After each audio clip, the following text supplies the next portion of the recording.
A trick-or-treater has been coming to my house every night. It's not Halloween yet. I want to start out by saying that I don't know what this thing is. All I know is that I don't want it around me.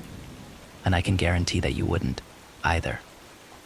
Regarding a brief background, I bought my house recently. Nothing special, just a medium-sized place located in a relatively safe suburb. I have a girlfriend, Lara, but she doesn't live with me for personal reasons. At the moment, I'm here by myself. I'm painting the situation because this is the kind of place where kids would go trick-or-treating, not some decrepit apartment building, not some house in the middle of nowhere, right here in suburban America. The first time that it came was 4 days ago at around 9 p.m. I was sitting in my office working on a document when I heard a knock at my door and the characteristic little kid voice saying trick or treat. Not some weird demonic tone. It sounded exactly like a regular, upbeat kid. I just brushed it off as some fundraising thing and decided not to open the door. I was extremely busy, after all. Out of curiosity, I peeked out my window, watching as the kid dressed up in some kind of a Grim Reaper costume walked down the street. Off the bat, there were two weird things about this. First of all, there were no adults with him. I didn't get a look at his face, but there was no way he was older than 5. Second of all, he didn't knock on any other doors. I watched as he walked past every other house until disappearing at a turn. Despite the obscurity of this, it was still a pretty sad sight, but nothing that I thought about for too long. It didn't come back again until the following night. And this is where the detour to hell fucking no territory begins. I was out with Lara, and we were both drunk when we got back. It was late as hell, so we just decided to put on a horror movie before heading off to bed. About halfway into the film, I heard a knock at the door. An upbeat trick or treat followed. Lara was quick to react. What the fuck, I remember her whispering to me. I hadn't told her about the first time it happened.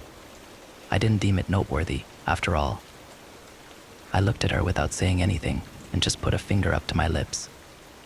It was barely even a conscious decision. It almost felt instinctive at the time. I got up from the couch and made my way over the door. Quietly, I looked through the peephole, seeing the same thing in the Grim Reaper outfit from before. It was wearing a mask, so I still couldn't see its face. I really wanted to ignore it, but at the time I just thought it was a kid, you know? Not to be rude, but what if he wasn't right or something? In any case, I reluctantly opened the door. It didn't move or say anything at first, so I asked it something along the lines of, "Are you okay? Do you need anything?" No response. All right then. I turned around to face Lara and asked what she was thinking. No response from her either. In fact, she looked horrified. "What's wrong?" "Don't look at it," was her immediate response. "Close the fucking door," she screamed. Her sudden outburst made me jump, but I did what she said. What the hell was that, I asked her. She shook her head, still sporting the same horrific expression. "I don't know," she said. I looked back through the peephole, but the only thing that I saw was the kid walking away, back towards me. I spent the night trying to convince her to just tell me what she'd seen, but her response was always the same. "I don't know." At a point, she just screamed at me to stop. "I told you, all right? I don't know." That was all that I could get out of her. She just didn't know whatever the hell that meant. She left immediately the next morning, and it was pretty obvious to me that she wasn't coming back for a while. I did get a parting text from her though. "If it comes back, don't open the door." Safe to say, I was reasonably disturbed. Was she playing a prank on me? Seems rather elaborate, if you ask me. That couldn't be it. She'd never done anything like that before. Besides, she seemed genuinely terrified. But it was the only explanation that I could muster up at the time, so I went with it. Whenever I would talk to her after that, she never brought it up. I thought that she was just trying to pretend like she had nothing to do with it and had something bigger planned for me later on. I decided to go along with it as well. The following night came, and I mentally prepared myself for anything that she was intending to pull. I decided to stay in order to get some work done. It was around midnight, and I was ready to head downstairs to play some Xbox before bed. And then I heard it. Knock, knock. Trick or treat. Now, if Lara was the one doing this, then she would have wanted me to ignore it. But I could catch her off guard if I actually opened the door, right? The kid was probably one of her cousins or something. Weird that she's making him stay out so late, but hey, anything to scare me, I suppose. I looked through my peephole, once again seeing the Grim Reaper costume. I forced myself to laugh. "What's Lara paying you?" Kid, I jokingly asked him through the door. What a mistake that was. Trick or treat, the statement was repeated, louder this time. It caught me so off guard, but I couldn't place why. And then I thought about it. The words didn't seem to have come from the kid's mouth, but from more of a general area behind him, if you get what I'm saying. I didn't react, continuing to look through, having no idea what to anticipate. Trick or treat, it was deafening the third time. I was jolted backwards before scrambling onto the couch. What the hell? I thought to myself. I remained stiff for the next few moments, petrified at whatever the hell was standing on my doorstep. I waited and waited, but nothing happened. I was about to go back up to my room when I saw the police lights flashing outside. They rang my doorbell and started asking me questions. "Have you seen anything disturbing recently?" Well, I think some kids are playing a prank on me, but not really. What was I supposed to say to him? When I asked him why he'd come, he responded by telling me that the neighbor had called in, saying that she'd seen something horrible standing at my door. No descriptions beyond that, just something horrible. The cop eventually decided that the woman was just off her rocker, but to call if anything else happened. I thanked him, and he left.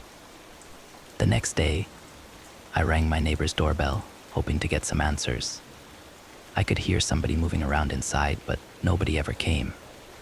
Looks like she didn't want to tell me anything, either. I relayed what happened to Lara, and she was understandably shocked. If this was a prank, then there was no way that she wasn't going to call it off at this point. This brings me up to yesterday night. I can safely say now that this was never a prank. I was in a cab, coming home late after a night out at the bar with some work friends. As we pulled up to my house, I was preparing to drunkenly stumble out when the driver said something that froze my blood. "Who's standing at your door there?" I didn't turn to face what he was referring to. "Keep driving," I told him. He started to ask me what was going on, but I cut in immediately. "Just keep driving." But the guy just wouldn't fucking go. "What do you mean go? It's some kid. It's almost 1 a.m. What's he doing out here?" "Look, we have to call some." He stopped mid-sentence. My head was still facing away from whatever the hell was standing at my door, but I could hear the driver's breathing begin to tense. I heard him mutter out fuck before he slammed the gas. I barely had time to react, my head slamming the seat as he took off. I looked over, witnessing his traumatized expression as he sped away. "What'd you see?" I yelled at him. All that he responded with was incoherent babbling. At moments I could make out no, didn't, see in his speech. I was so focused on trying to get him to talk that I didn't even notice where we were going. Suddenly I felt the impact. He'd driven us off the road, into a local wooded area. I'd put my seatbelt on, so I was mostly fine. The driver was knocked unconscious though. I dialed 911 and told them what had happened. Well, not exactly what happened, just something that they would believe, that the driver had gone insane and driven us into a tree. At first, they set their suspicions on me. No surprise there. But that premise was wiped out when the driver woke up, babbling the same shit he'd been babbling in the car. Nobody got any answers out of him. He remained in a petrified, incoherent state. They tested him for drugs, alcohol, nothing. Eventually, he was whisked away for some psychological tests. While I was getting treated for my minor head wound, a detective visited me. He told me that there were signs of a break-in at my house, called in at around 1:30 a.m. The window in my basement had been smashed, and my front door had been left wide open. In the morning, I went back and looked everything over. It was indeed a mess. My Xbox and laptop were on the ground, and the cash that I'd hidden in my drawer looked like it'd been thrown across my living room, with bills scattered everywhere. But with all that said, nothing had actually been taken. Beyond the window in the basement, nothing really needed to be fixed either. It looked as if whoever was here was in the process of stealing my shit when they dropped everything and ran out the front door. That was the law enforcement's conclusion, anyway. Not very logical, but logic isn't something that I expect at this point. I have a feeling that something else happened, something far worse. Next story. I'm finally ready to talk about what happened last Halloween. Tomorrow my sister would be 23. It's going to be a rough one for my parents, but I don't think they've given up hope that any second she'll breeze right in the front door to blow out the candles on her cake. She won't, of course. I think my sister might be dead. She was always so stupid. Please understand that I say that with all love. Laura was naive and trusting, gullible. The police still think she ran off with one of her many past flings. Any boy could have told her any lie and she'd swallow his story, hook, line, and sinker. I tried my best as her older sister to instill her with some kind of backbone, to help her hone her skepticism. I was the older and warier sister, the cynic. The fact that she's still missing is evidence of my failures. It was a Halloween party. The invitation was the most gorgeous thing I'd seen in my life, a gold leaf pressed oak leaf with alluring cursive in words of silver. Pinterest would have lost its collective mind over the craftsmanship. Laura never told me where the invitation came from, only that it was the members of the in-crowd of her small liberal art college who received them. Exclusive. Of course she wanted to go. It was her last hurrah of youth, the final year before school let out, and she had to face the real world as a real adult. Parties in the graduating year take on a sort of desperation, like a single chick on New Year's frantically searching the crowd for a kiss in the final minute of the countdown. I don't miss college and I don't miss college parties, but Laura wouldn't go alone. She was adamant. Halloween was always my favorite holiday, and she used that in the week it took to wear me down, talking about costumes and how we were going to show up everyone else. She wanted to be the hottest one there. I wasn't resentful that standing next to my plain self would make her shine all the brighter. I wasn't. She wanted to be the it girl of the in-crowd. I loved the challenge of sewing the costumes. Found some incredible patterns for flapper girls from the roaring 20s. Laura didn't catch the irony of me basing hers on Daisy Buchanan of The Great Gatsby. It suited her. She was stunning in it, though she could have worn a burlap sack and had the same effect. We spent the day of the party hanging out and catching up. Laura sat on the counter of my tiny studio apartment, sipping rose and cracking jokes while I baked brownies. She brought the bottle for herself. I don't drink at parties. The brownies were a gift for the host. Laura teased me about it because it's not going to be that kind of party, silly. Not some house party where nachos were considered a home-cooked meal, she meant. Not the kind of party I usually got invited to. Technically, I hadn't been invited at all. Which, of course, is why I wanted to bring brownies in the first place. Mom always told us we should never show up empty-handed at a gathering. A bottle of wine would have been more appropriate, I guess, but I couldn't bring myself actually face going into a liquor store to buy one. I hadn't drunk in a year. Not since the last party I'd been to. I didn't have a sobriety chip to mark the occasion, just the scars. I don't mind taking the role of DD. It puts my mind at ease, knowing I can offer a safe ride home so no one has to try anything stupid. The autumn drive was golden. The setting rays of the sun lit the woods like each tree was emitting their own light. The air through the open car windows was perfumed, the sweetness of leaves beginning to decay. I have a perfectly clear memory of the light hitting Laura's profile at the perfect angle to make her eyes glow as she grinned and fiddled with the music, carefree and unburdened in a snapshot of what should have been a perfect day. We took some wrong turns. The invitation's directions were precise, but the twists and turns of small rural roads got the best of us a few times. So it wasn't until after sunset that we found a cluster of other cars in an otherwise unassuming patch of bare dirt that let us know we had arrived at the right place. We went the rest of the way, on foot, guided by sound of music. I thought the invitation had been a work of art, but it paled in comparison to the spectacle that was the rest of the party. If you gathered the greatest minds of the greatest hipster wedding blogs and shut them in a think tank with an unlimited budget for a month, you might get something close. The clearing was dominated at the center by a single tree, the most massive oak I'd ever seen in my life.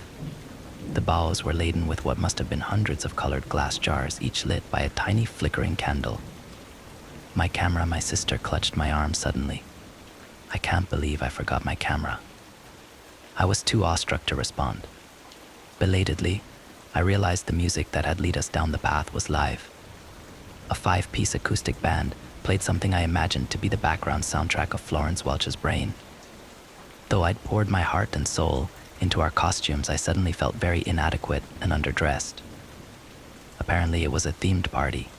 Nearly every other guest was in elaborate stage-quality costumes that could have at any second broken into a production of A Midsummer Night's Dream.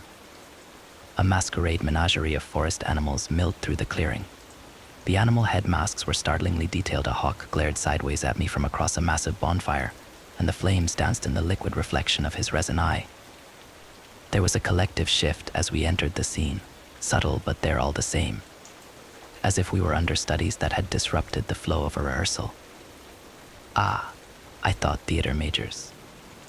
A stag-headed man stepped smoothly through the space to greet us. His voice was muffled through the mask but baritone and pleasant.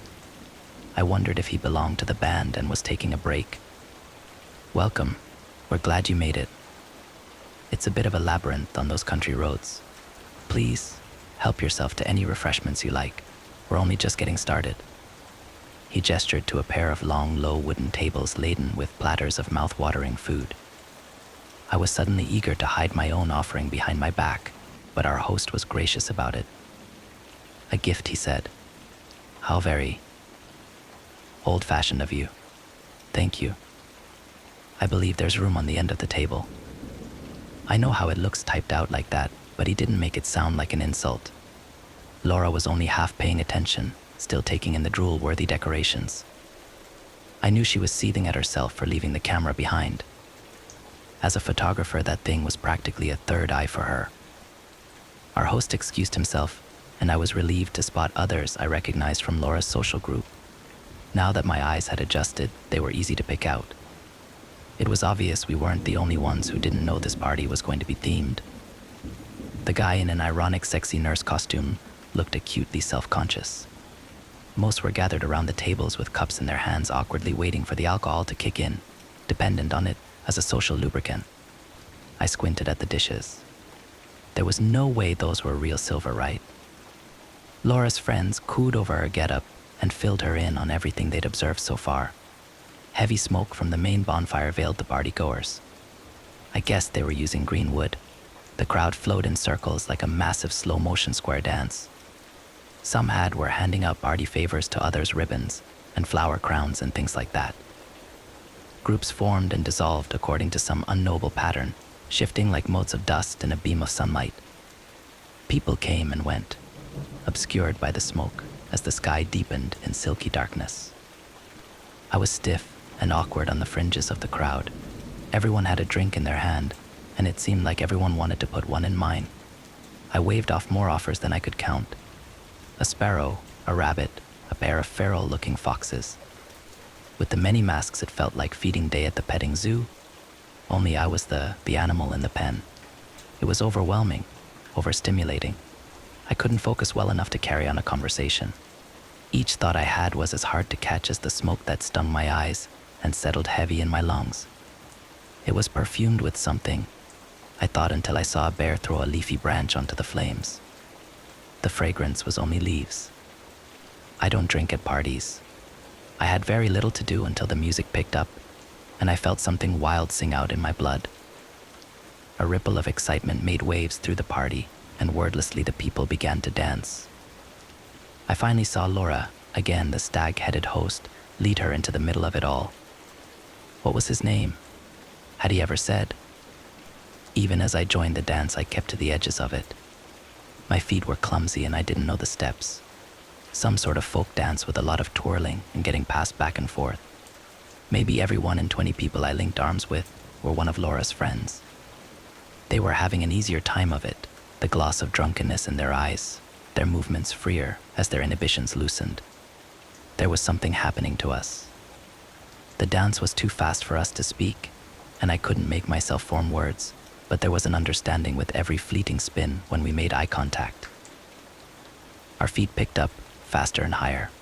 There was something happening to us. I broke the flow of the dance like a heavy stone thrown in a still pond, pushing and jostling my way out. I needed to be away from the smoke and the touching. Hands on my elbows, on my arms, my shoulders as each dancer tried to pull me back in. A forest of grabbing hands and leering teeth in fixed grins. I couldn't breathe.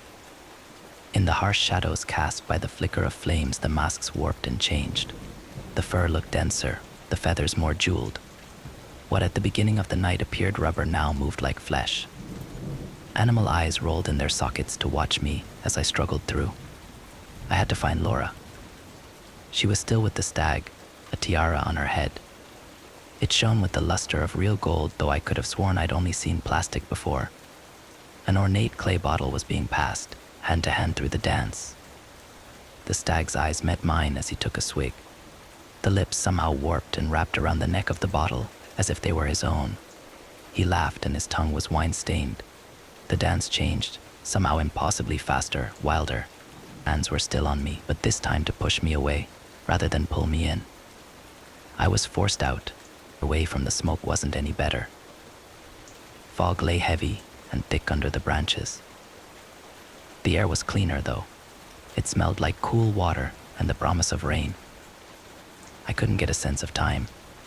I couldn't separate this party from the last. Couldn't separate myself from the self of a year ago.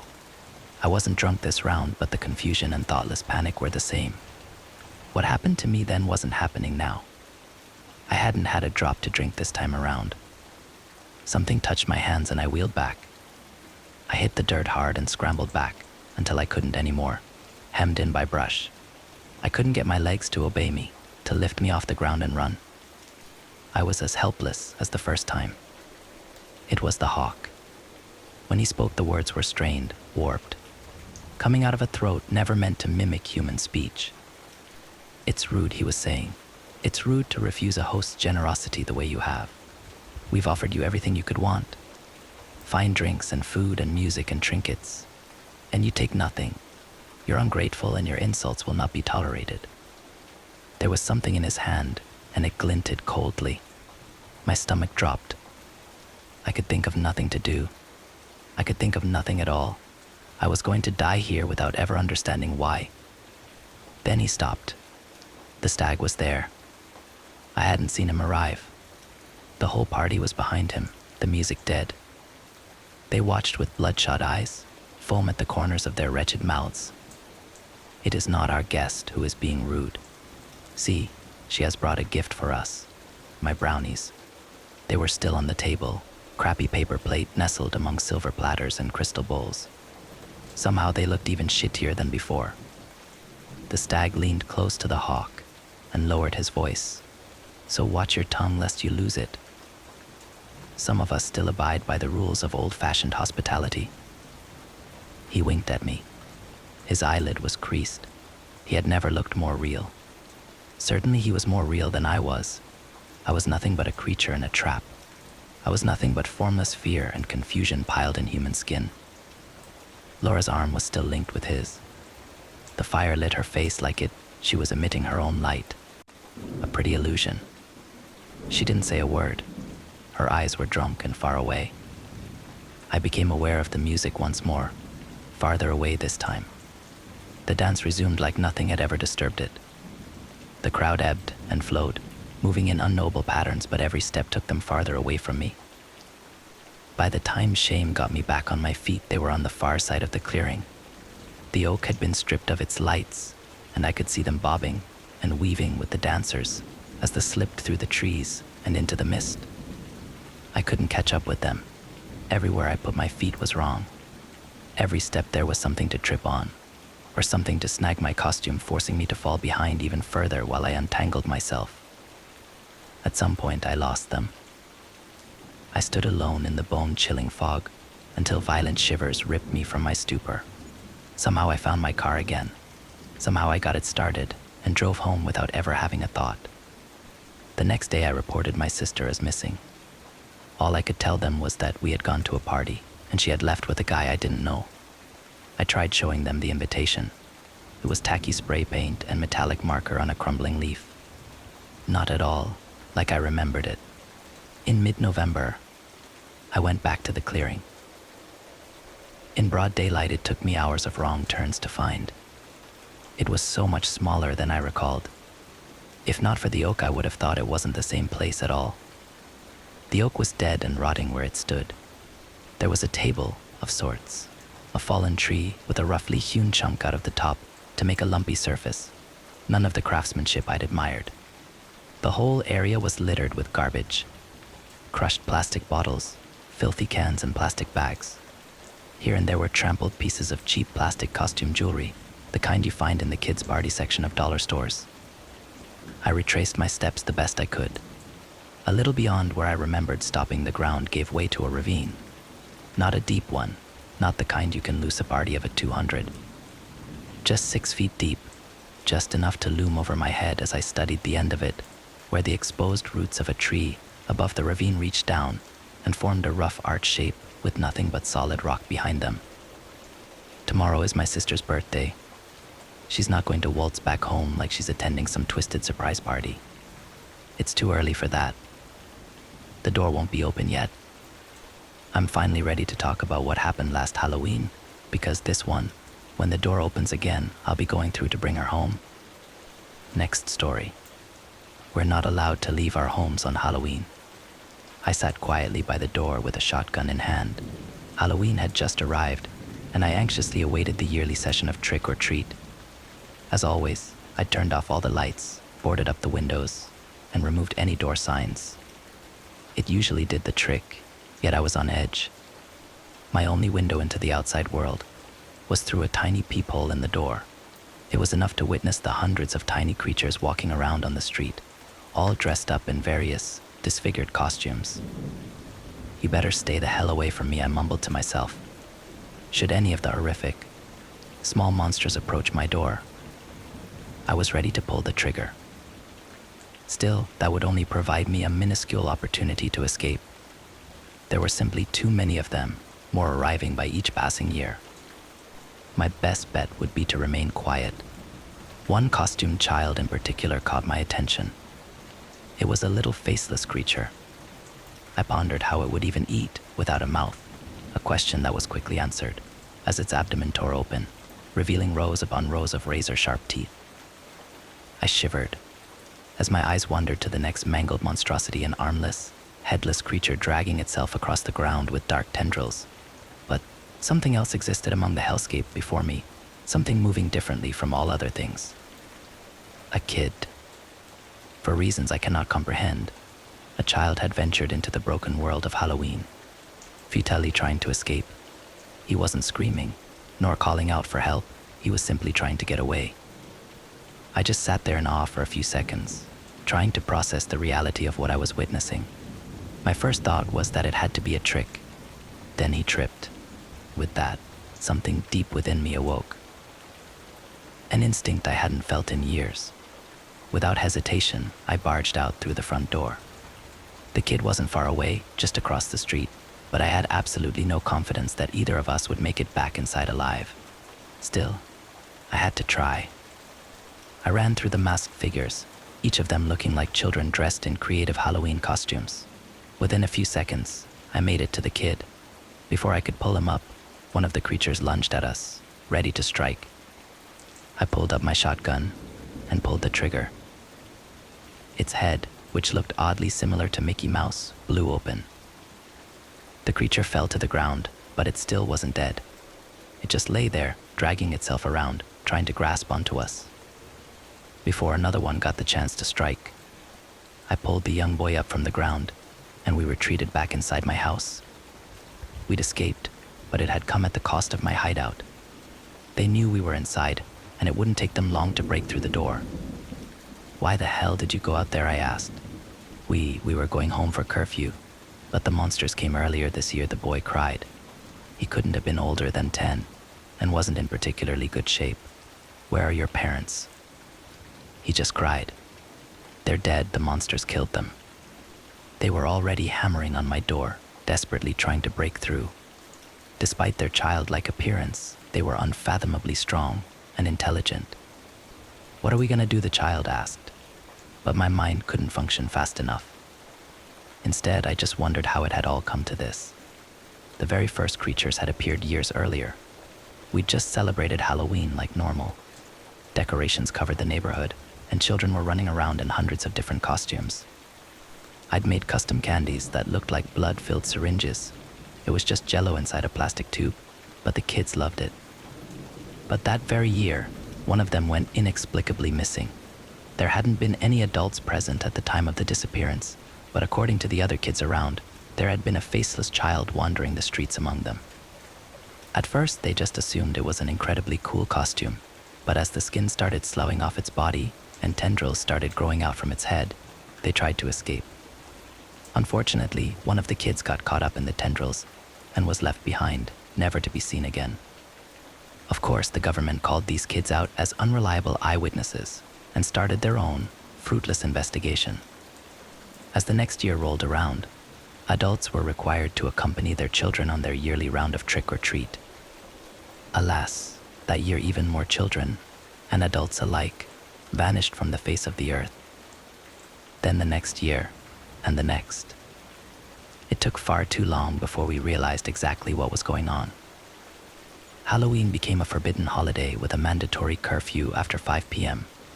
For years, those who remained inside were mostly fine. But those dumb enough to venture outside in the dark on October 31st hardly ever came back. What are we going to do? The kid asked again. Just moments ago, I'd saved his life. Though I feared our safety would be short-lived, I had to come up with a plan before the monsters broke through. Had my family still been around, I wouldn't even have opened the door, but they were among the first victims, and I had nothing left to keep me alive. My first idea was to leave through the back door, but then we'd surely get caught in the act. I had to find a way to save the child, even if it meant my own demise. After a moment of contemplation, I decided to go with the only feasible chance of escape. Come on, kid. It's time to get you to safety. I led him to the back door, with only a minute left before the creatures got through. You know the neighbor, Mr. Jackson? I asked. The kid nodded. He was one of the few to grant strangers refuge in his house during Halloween. He typically locked the door once nightfall fell over town, but if I distracted the monstrosities that occupied the street, the kid just might have a chance to gain his attention. I want you to run over to his house, climb up the drain pipe, and knock on his bedroom window. Can you do that? I asked. Again, he just nodded, panic rising through his body. What about you? I'm gonna stay here, buy you some time. Now get the hell out of here. I gave the kid a gentle push out the door and pointed my shotgun against the cracking front door. It had just been in time, they had broken through. I fired a round at the first monster, which pushed them all back outside, if only for a second. Still, the shot was loud enough to alert every single monster crowding the neighborhood. As they all rushed inside my house, I retreated upstairs into my bedroom. At a record pace, I boarded up the door, trapping myself inside. I checked my ammunition, knowing I could only take out a few at best. I only have about a minute left before they get through. I'm recording this message as my last spoken words on this planet. A voicemail to explain that I didn't give up my life for nothing. I just hope they don't SB.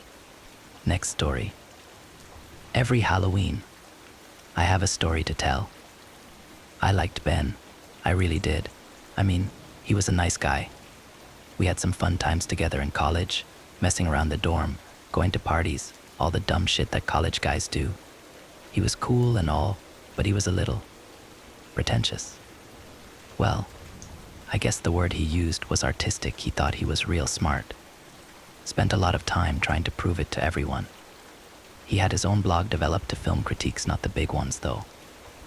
Just little indie productions, because nothing else was worth his time. When he got like that, he could be pretty insufferable. Perhaps the most annoying thing that he did was performance art. Now, I don't want to be the guy who says that all performance art is dumb, but yeah, no, all performance art is dumb. Oh, look, you're on display painting a picture of Jesus from your own urine. How original and edgy. Maybe I'm a little jaded, but it always seemed so contrived to me. Unfortunately, Ben really loved it. He thought there was something beautiful in art that was physically living, and he devoted an embarrassing amount of time to it. Anyway, I hung out with Ben a few times after college, but we mostly just met up to do some heavy drinking and maybe hit a strip club or two. He considered that performance art as well, which was just fine with me. It gave me an excuse to waste someone's. Since we didn't hang out very often, I had a bad feeling when he contacted me about a month before last Halloween. He called me up at about 7 in the morning on a Saturday, which is too early to even consider waking up, in my opinion. I answered in a daze, and he started running his mouth like crazy, as though afraid that, if he didn't get it all out at once, he never would. Mike. Hey, Mikey, listen, buddy. I need your help, okay? Okay, I've got this idea for a performance and, well, it's going to be killer, you know? So good. It's going down on Halloween. Can you come help? Look, I'll even pay you, man. $50. So how about it? Now, I've never cared much about Halloween one way or the other, and I'm a pretty easy guy. $50 to probably just sit there and run a fog machine or some bullshit. Sign me up. For the right price, I could even pretend that I wanted to be there. Besides, what else are friends for? A few days later, he gave me the details. To be honest, I was a little shocked when he sent the email.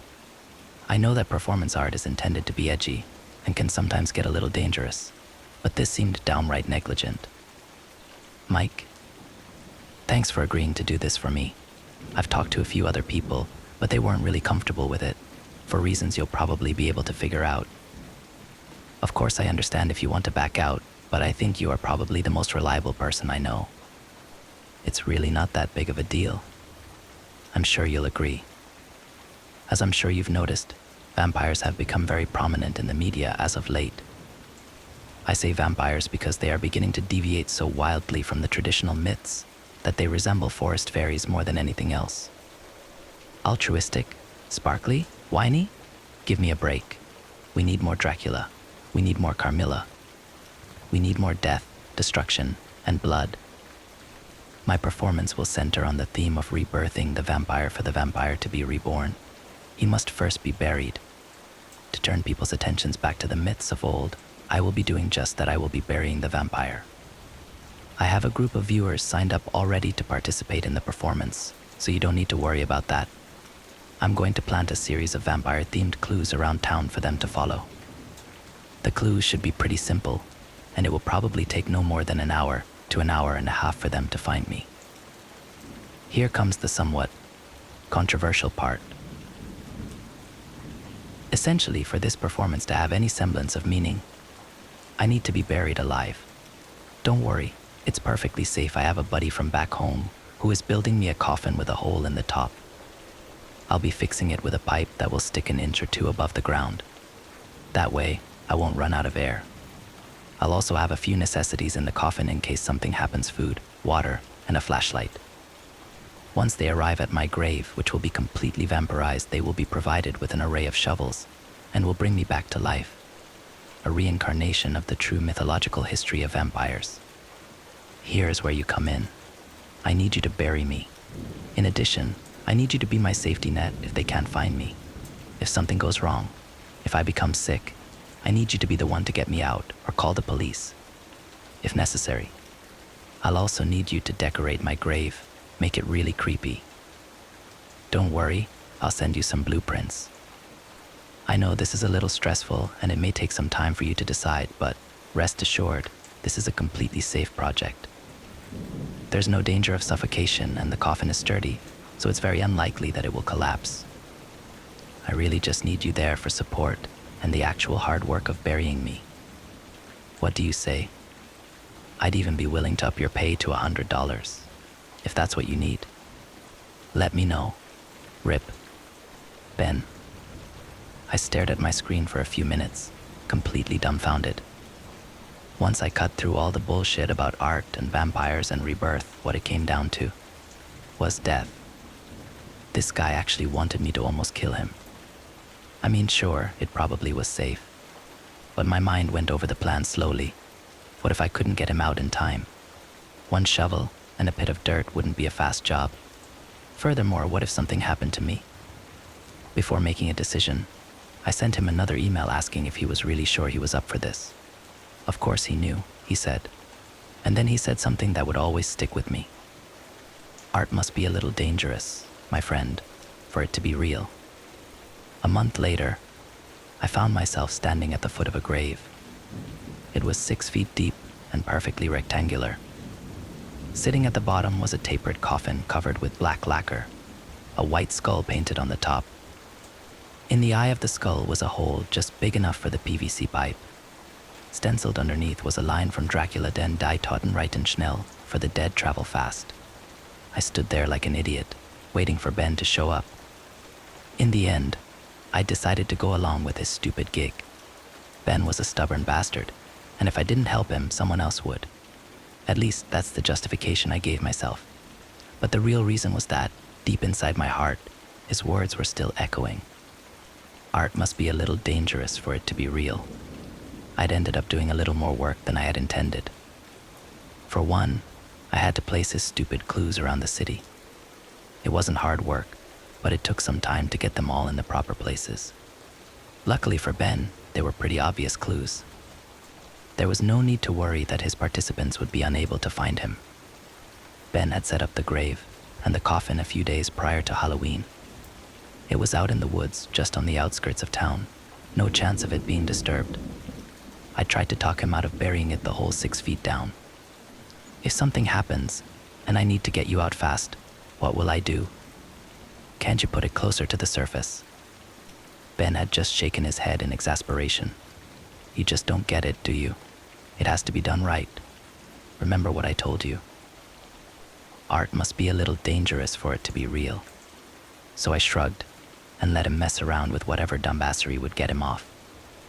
I was just beginning to wonder if I should have brought more beer. This promised to be a long night when Ben showed up. I had to restrain my laughter when I saw his getup. A cheap Dracula costume from Walmart had never looked so pathetic, especially when topped off with those cheap plastic fangs. He'd greased his hair back and painted on a widow's peak. I couldn't resist. Wow, seriously, dude. He gave me a stern look. It's a comment on the commercialization of vampires and horror. As we know it today, he fished around in his pocket and pulled out a walkie-talkie. Here, take one. The range isn't very far, but my cell phone won't work that far underground. You'll have to stay nearby. Let me know if you're going out of range. I shrugged and took it. Okay, but you brought your cell just in case, right? Nah, what good will it do if it doesn't work? This guy's batshit insane, I thought. But he handed me the $100, and suddenly, it didn't seem to matter anymore. I helped him into the coffin and shut the lid. He seemed pretty calm. If it were me, I knew I'd be having a panic attack. I fit the PVC pipe into the hole. It slid in perfectly snug. I climbed out of the coffin and grabbed my shovel, taking one last look at the shiny black peeking out from the dirt. With a resigned shrug, I started to shovel in the dirt. Okay, well, he asked for this, I thought. It took almost a full hour to get all the dirt piled in. The PVC pipe was just barely visible over the grave. I piled the earth around it to hide it as well as I could. Then, I set up the rest of the grave, a hideously gothic headstone made of styrofoam and cheap Walmart flowers. Once it was finally finished, I sat back against a tree and waited. There was an awful lot of waiting to be done. 3 hours later, his participants still hadn't come. He'd buzzed in on the walkie-talkie a few times, asking if they'd shown up. I continually answered in the negative, wondering how long he'd be willing to keep up this charade. He must be getting worried, I thought, staring at my watch. It was already 10 p.m., and not a soul to be seen. Beezest. Hey, Mike? Something must have happened. I don't think they're coming. Can you get me out of here? Ben's voice crackled and faded in and out of the static fuzz. I took another swig of my beer, and heaved a sigh. Of course they weren't coming. They were frantically searching for the last clue. My hand crept into my pocket as I felt it folded there, the creases poking at the soft flesh of my palm. Bizit. Mike? Are you there? Did you go out of range? I turned the walkie-talkie off. I didn't need it anymore anyway. Carefully, I picked up a handful of disturbed earth from the top of the makeshift grave. I poured it down the pipe and listened. I heard the muffled exclamation, the series of expletives. I thought I could hear a thumping sound. He must be hitting the top of the coffin. I smiled a little to myself as I poured some more dirt in through the pipe. Ben's struggles got louder and I felt a certain heat rising up in me. Oh, I knew it could be good, but I didn't know it could be this good. This was incredible. This was perfect. This was godly. Eventually, I grew bored of shoving the earth down into the coffin. I could hear Ben screaming and sobbing reverberating up the pipe. I yanked a handkerchief out of my back pocket and stuffed it inside. I made sure to plug it up good and tight. It would only be a matter of time, now. Assuming he could regulate his breathing, he could possibly have a few hours. But I knew he was panicking, and that would simply serve to shorten his time. The pounding grew weaker as I finished my beer. Once I was certain there was no saving him, I went to finish my work. Ben was right, everything really did go off without a hitch. I don't know what I was so worried about. I'd gone to find his lost sheep, the wayward participants who were scrambling in frustration for the last clue. I scolded them for making us wait so long, acted the part of the reluctant friend, indulging his lunatic companion. I took them out to the grave. It was now past midnight. They sat hushed as I gave the stupid speech that Ben had prepared for me. Everything seemed normal. I'd made sure to stow the rag before anyone could see it. Friends, foes, and everyone in between. Tonight we gathered to resurrect the ancient horror that has plagued mankind for centuries. Its tale, once a gruesome epic of blood and seduction, has become nothing more than commercialized fodder as society has aged. Now, the time has come for the phoenix to burn and rise again. So too shall the blood-soaked visage of the vampire. My voice resonated throughout the woods, and the morons in attendance clapped as they all reached for their shovels. We dug him up in about half an hour. It was much faster work with his host of suckers. It was good that we reached the coffin quickly, because I could barely contain my excitement. 2 of the men opened the coffin and screamed. The women leaned in over the grave to peek as well, full of expectancy. There was something dreadful about the scene, to be sure. Ben's face had gone gray, sprayed over with a few specks of dirt. His hands were bloody, his fingernails pried off. Deep scratches decorated the top of the lid. The men who had opened his tomb dragged him out in a panic, unsure if this was part of the performance or not. A few moments of silent listening at his chest produced no heartbeat. The proclamation was definitive. He was dead. They screamed. They called the police. They alternatively looked at his body and shielded themselves from its horror, enraptured yet struggling. They ignored me. But that was fine. It was fine because they were admiring my work, the work of the real artist. Finally, I had been given this opportunity to prove my worth. Finally, I had found my sacrificial lamb, and it had been a rousing success. The heat raging in my body affirmed that much. I didn't even care if I was caught, so long as I could have this moment to hold for the rest of my life. Ben was right. I should have known a man of principle never lies. And I owe him a debt of gratitude for realizing the artist within me. Art must be a little dangerous for it to be real. Next story. If you hear about a carnival called Halloween Hamlet, stay the hell away. This is the corniest thing you've ever made us do, Ryan said, leaning on the faded wooden sign. Greta exhaled and almost laughed. The 4 of us were standing in front of Halloween Hamlet, a combination carnival, corn maze, and gift shop. To say the place was cheesy would be charitable. The rides were small and looked like they hadn't seen maintenance since the 90s. The corn maze looked like it was maybe 4 or 5 acres at most. At least the gift shop appeared to be pretty big. All in all, I guessed HH took up about a dozen acres of unused field just outside of town. I can't believe you all dragged me out here on a Saturday for this hokey crap, Daria said. This is the first year it's been here, Ryan said. I don't know. I figured it might be a hidden gem or something. I tapped the sign Ryan was leaning on, and a chunk of worm-eaten wood fell off. Maybe it should have stayed hidden, I said. Where's your sense of adventure, Greta asked, buckling on a fanny pack.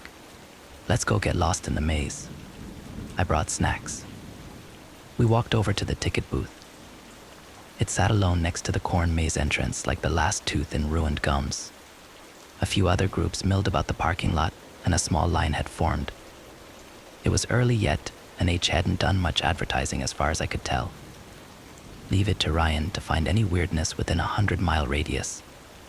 Tom, did you remember to bring cash, he asked. I made a show of patting my pockets before pulling out my wallet. Tommy, if you cover my ticket, I'll buy you lunch, Daria promised.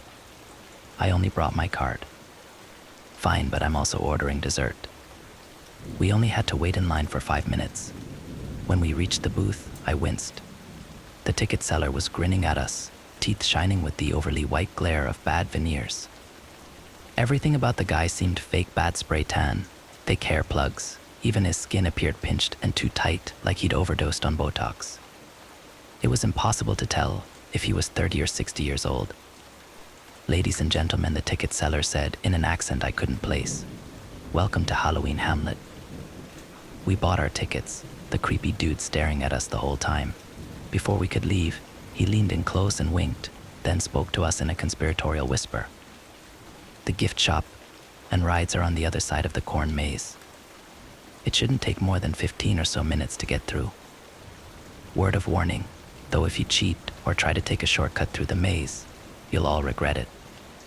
The ticket seller's grin dropped with the last line. I felt his eyes follow us as we walked into the corn maze, but when I looked back, he was already helping the next group. Weird, Ryan muttered. It's not like we even need to try hard to cheat. Heck, Tom, you're probably tall enough to peek over the corn on your tiptoes. And skinny enough to be mistaken for a scarecrow, Greta added. Keep it up. I'll lead you all to your doom. The four of us spent the next few minutes wandering around the crowded maze. Daria quickly became our unofficial navigator, ushering us past slow-moving families and making decisive turns. We all quickly became lost. I don't want to rush anything, Greta said, but I have to pee so bad. So bad. Ryan stopped. Okay, it's been fun, but I'm calling it time to cut through the rows. I felt a slight flutter in my stomach. Why don't we give it another few minutes? 'Cause I'm about to wet myself, dude, Greta said, already poking at the corn stalks. Which way do you think the bathrooms are? Well, judging by the budget of what we've seen so far, I'm guessing it's porta potties, and not fresh ones, Ryan guessed. Daria shook her head and suddenly cut through the closest row. We followed. I brought up the rear. It was a tight fit weaving between the stalks. They seemed taller from inside the rows than when they were just bordering the maze. A cloud passed over the sun, dropping a cool shadow over the field. I shivered and kept my eyes on Ryan's red flannel shirt. We all joked he was cosplaying as a lumberjack lately. Ahead of him, I caught an occasional glimpse of Greta or Daria pushing through the corn. It was hard to tell which since they both had black hair and similar white hoodies. The rows seemed to go on much farther than they should. Eventually, though, I stepped out from the corn into a clear space. My relief didn't last longer than it took me to look around. We were still inside the maze, only on a much wider path. I think we got turned around, Ryan said. We didn't, Daria said. It was a straight shot to get here. I guess the maze is bigger than it looks. Greta was stomping her feet. Okay, we're all good friends here. This can't wait. She disappeared into another row of corn stalks. Don't leave me, Greta yelled back. We won't, Daria replied. Promise? Just be quick and watch out for snakes. What? Rakes, Ryan yelled back after a few moments. Daria meant Rake's cornfields are lousy with them this time of year. I hate you all. You shouldn't owl. I froze when I heard Greta shout. Hey, I was only kidding, Daria said, frowning. Look, don't mess with us. Greta came rushing out of the rows, holding her hand to her chest. I saw a splash of cherry red soaked into her hoodie. Jesus, Daria said, running to help. Oh my God, you're bleeding. Ryan pulled a handkerchief from his pocket and moved towards the girls. What happened? I asked, eyeing the stalks where Greta had come from. Something cut me, Greta said, while Ryan wrapped up her sliced palm. I don't know what.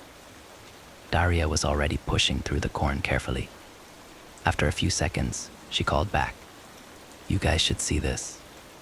Ryan pushed the strange stalk, wary of where he placed his fingers.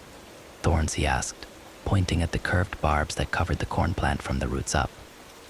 They really want you to stay on the path, Greta muttered, pressing her injured hand against her chest. There are more here, I said. Dozens of the thorn stalks were threaded in among the rows. Ryan touched a barb and yanked his hand away. Even a light brush was enough to draw blood. This can't be legal, he said, sucking on the cut. I'm calling OSHA or whatever the corn equivalent is. Farmers only, Daria suggested. Nobody laughed, not even her. A sudden breeze blew through the field, causing the stalks to bend and ripple. It almost looked like they were reaching for us. The shadows still hadn't left the sun from earlier, and it was much cooler and darker than I would have liked. We should go back to the path, I said. Ryan stood on his tiptoes trying to see over the rows, but he wasn't even close. I couldn't tell if it was my imagination or if the plants were getting taller. Fine, he agreed. But when we get out of this maze, I'm punching that weird carnival barker dude right in the kidneys. It was a short walk back to clear ground. From there, we all agreed to just keep taking right turns until we hit a dead end. If that happened, we'd retrace our steps and try left turns. It was a small maze. We could see both entrance and exit from the parking lot.